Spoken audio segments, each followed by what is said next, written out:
Good morning. Welcome back. My today's topic is the French society during late 18th century. हमने हमारे last video में ये देखा था कि किस तरीके से एक रूमर स्प्रेड हुआ पेरिस के अंदर और लोग नाराज हो गए। उन्होंने खुद की मिलिट्री बनाने की सोच ली और वेपन्स की तलाश में वो जगह जगह भटकने लग गए, बिल्डिंग्स को तोड़ने लग गए और एट लास्ट वो बेस्टाइल फोर्ट पहुंच गए।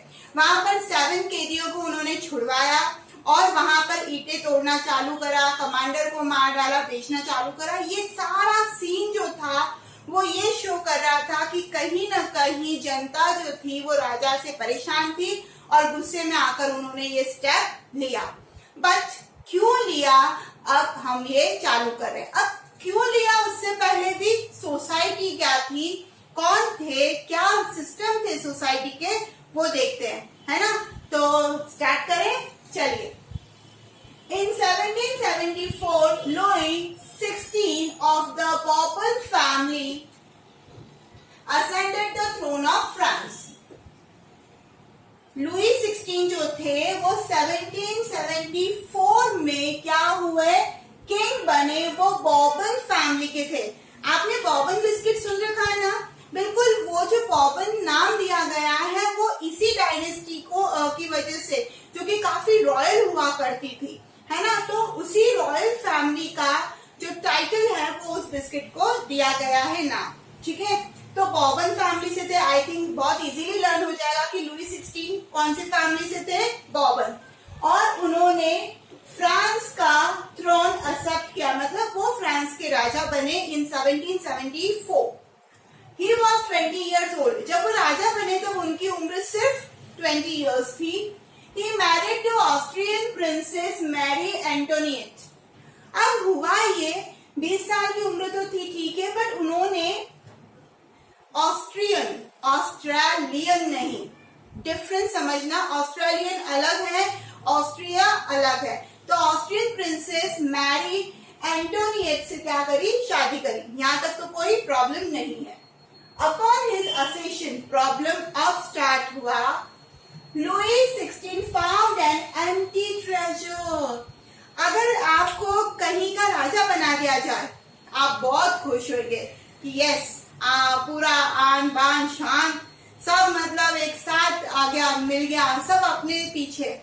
बट जब आप राजा बने और आपको राजपाट चलाना है और आपको पता चले कि आपका जो खजाना है वो खाली है, उसके अंदर कुछ भी नहीं है, सैनिकों को यहाँ तक कि सैलरी देने के पैसे नहीं है, घर खर्च चलाने के पैसे नहीं है, कुछ भी नहीं है, क्या हो गया आपकी हालत। लुई 16 ने जब अपना चार्ज संभाला, पोस्ट संभाली, उस समय उनको एम्प्टी ट्रेजर मिला, खाली खजाना मिला, कुछ भी नहीं था। तो ऐसे में क्या हुआ, क्या कारण थे, खजाना खाली क्यों था, वो मेरे नेक्स्ट वीडियो में मैं आपसे डिस्कस करूंगी। बहुत इंपॉर्टेंट क्वेश्चन भी उससे रिलेटेड है, ठीक है। तो वो नेक्स्ट वीडियो में अपन देखेंगे। अब कंटिन्यू करते हैं। To meet its regular expenses such as the cost of maintaining an army, the court, the government buildings, the institution, बहुत सारे खर्चे थे। The state was forced to increase taxes. अब आर्मी के रेगुलर एक्सपेंसेस, उसको maintain करने के expenses, ठीक है, कोर्ट के एक्सपेंसेस, साथ ही साथ में जो यूनिवर्सिटीज चल रही है उसके एक्सपेंसेस, ऑफिसेस चल रहे हैं उसके एक्सपेंसेस निकालना अब क्या हो रहा था, भारी हो रहा था। तो नेचुरली उसके लिए क्या करना था, किंग को टैक्स बढ़ाना ही था।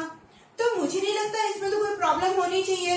भाई आज हम भी तो टैक्स दे ही रहे ना गवर्नमेंट को, तो बुराई क्या है। इस टैक्सेस बढ़ाने तो यहाँ की डिमांड थी कि नहीं बढ़ाएंगे तभी खजाना क्या होगा, भरेगा और ये सारे खर्चे निकलेंगे, है ना। तो गड़बड़ कहाँ हुई वो हम अब आगे देखते हैं। द टर्म ओल्ड डिजाइन, ये एक स्टार क्वेश्चन है। स्टार क्वेश्चन मतलब इंपॉर्टेंट क्वेश्चन है, अक्सर पूछा जाता है कि क्या है। The term old design is usually describe the society and institution of France before 1789। समझना, इंडिया को भी ना हम 2 पार्ट में डिवाइड करते हैं। कैसे, बिफोर इंडिपेंडेंस, आफ्टर इंडिपेंडेंस, है ना। तो बीच में क्या है, इंडिपेंडेंस मिला, फिर ये पार्टीशन हुए, ठीक है। उसी तरीके से जब 1789 1789 में फ्रांस को 1789 के पहले फ्रांस जो टाइम पीरियड निकाल रहा था उस टाइम पीरियड को ओल्ड रिजाइन बोला गया और 89 के बाद जो नया फ्रांस आएगा उसको न्यू रिजाइन बोला गया। ओल्ड रिजाइन मतलब क्या? France before 1789। आपको दिमाग में ये लेना है, जैसे मैं वर्ड बोलूं ओल्ड रिजाइन, आपको क्या बोलना है? बिफोर 1789। और न्यू आएगा वो हम आगे डिस्कस करेंगे, ठीक है, याद रहेगा, ये स्टार पॉइंट है। अब अपन चलते हैं main topic society. I think introduction इसका क्लियर हो गया होगा। अब society, the French society in the 18th century was divided into 3 states। State मतलब क्या? The various groups. सोसाइटी मतलब स्टेट मतलब यहाँ पे ये बोला गया है कि फ्रांस के अंदर जितने भी अलग अलग ग्रुप थे उन ग्रुप को ग्रुप ना बोल के स्टेट बोला गया है। अपन कैसे बोलते हैं? जैसे कि मिडिल क्लास है ना, क्लास बोलते हैं अपन, फर्स्ट क्लास, थर्ड क्लास, है ना, उसी तरीके से यहाँ पर क्लास नहीं बोल के वर्ड दिया जा रहा है state. What does it shows? It shows the various groups of the French, ठीक है। फिर 3 भागों में इसको क्या किया? स्टेट में डिवाइड किया। First state, second state, third state. First state मतलब कौन? क्लर्जी। क्लर्जी मतलब कौन? प्रेस्ट। आपने अगर रामायण, महाभारत या ऐसे कोई भी सीरियल देखे होंगे तो आपने देखा होगा कि राज दरबार के अंदर राजा के साथ पुरोहित भी बैठते थे, गुरु भी बैठते थे जो उनको शिक्षा देते थे और वो क्या करते थे?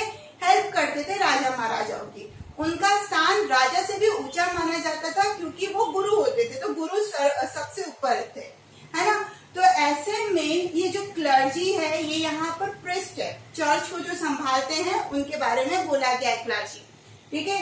अब देखिए इसका explanation. The clergy were excepted from paying taxes to the state.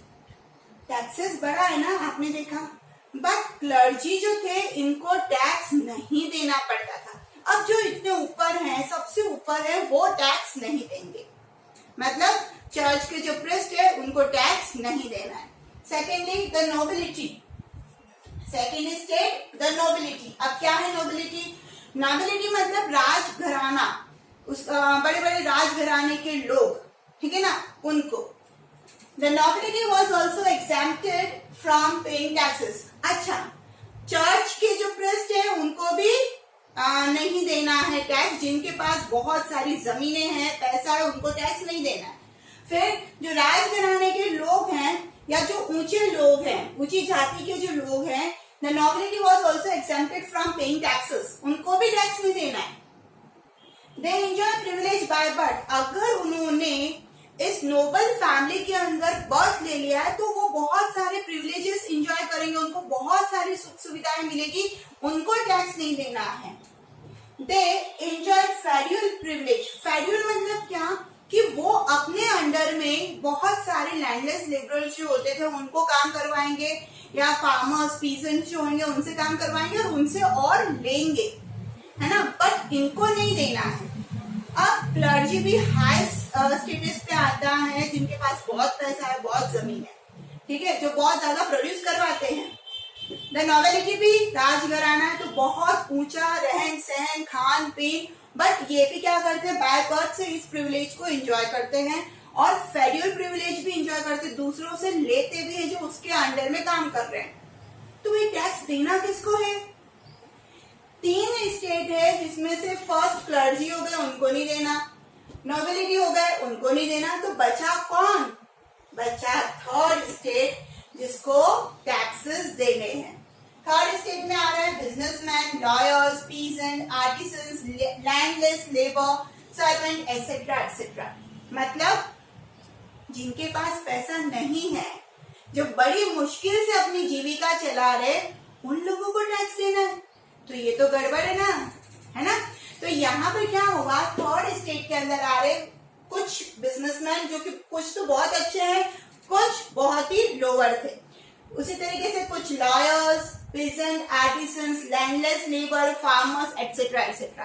तो ये था थर्ड स्टेट। चलिए थर्ड स्टेट के बारे में डिटेल में पढ़ते हैं। Okay, third state. The third state consisted of big big businessmen, merchants, lawyers, landless labor, peasant, farmers, servant, etc. The third state comprised both rich and poor persons. हुआ ये था कि थर्ड स्टेट के अंदर जो कैटेगरी बताई गई है उस कैटेगरी के अंदर दो ग्रुप बन गए थे, एक तो अमीर और एक बहुत गरीब, ठीक है, मिडिल क्लास तो कोई था ही नहीं, ठीक है। तो ये दोनों ग्रुप यहाँ पर थर्ड स्टेट के अंदर बन गए। The peasant made up about 90% of the population. अब जरा सोचिए 100% में से 90% तो सिर्फ फार्मर्स थे, पीजेंट्स थे, and only a small number of them on the land they cultivated। इसका मतलब ये हुआ उस 90% में से भी कुछ परसेंट के लोग के पास ही खुद की जमीन थी और वो उसके ऊपर कल्टीवेशन करते थे। तो मान लीजिए कि अगर 2% फार्मर के पास खुद की जमीन है और वो खुद कल्टीवेशन कर रहे हैं, व्हाट अबाउट 88% पॉपुलेशन? वो तो पूरी तरीके से दूसरों के ऊपर डिपेंडेंट थी, है ना। About 60% of land were owned by nobles, church and other important or rich persons of the third state। अब हुआ ये कि 60% लैंड किसके पास थी?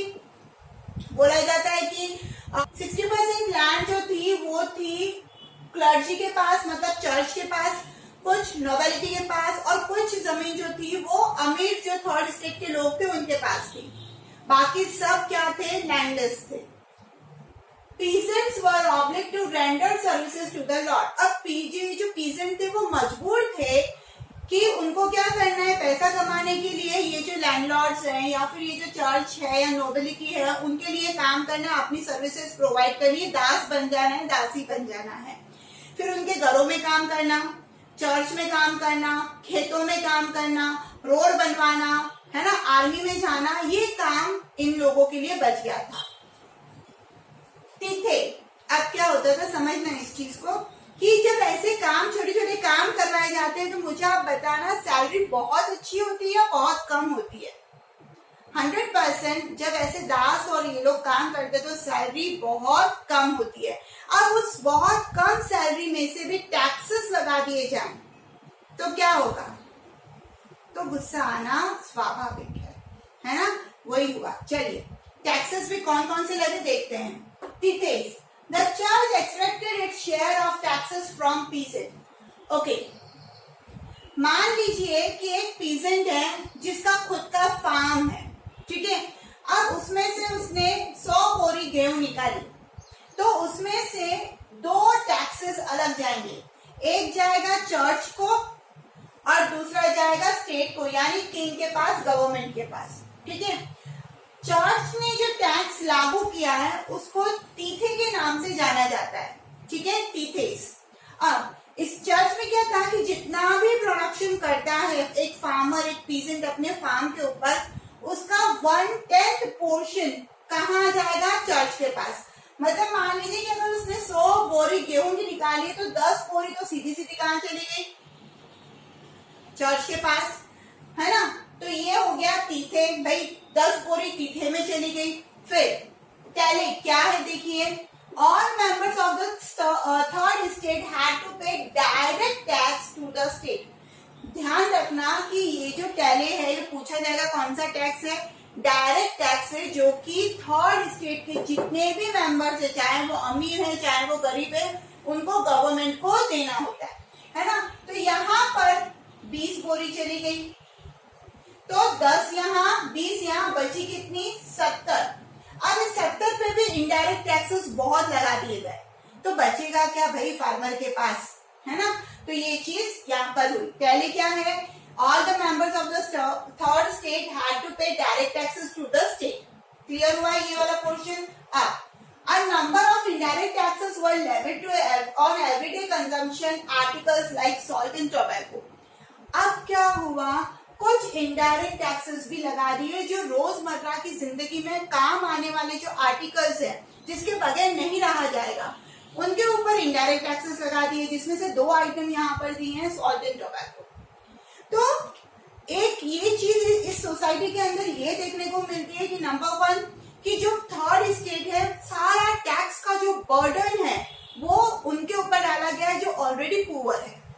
तो ऐसे में और बोला जा रहा है कि 90% पॉपुलेशन वहां पर पीजेंट है और उनके ऊपर ही टैक्स का पूरा कर्जा डाल रखा है, बिल्कुल प्रेशर डाल रखा है, तो ऐसे में नाराज होना जायज था। बट फिर भी आगे और बहुत सारे कारण हैं जो हमें देखनी है।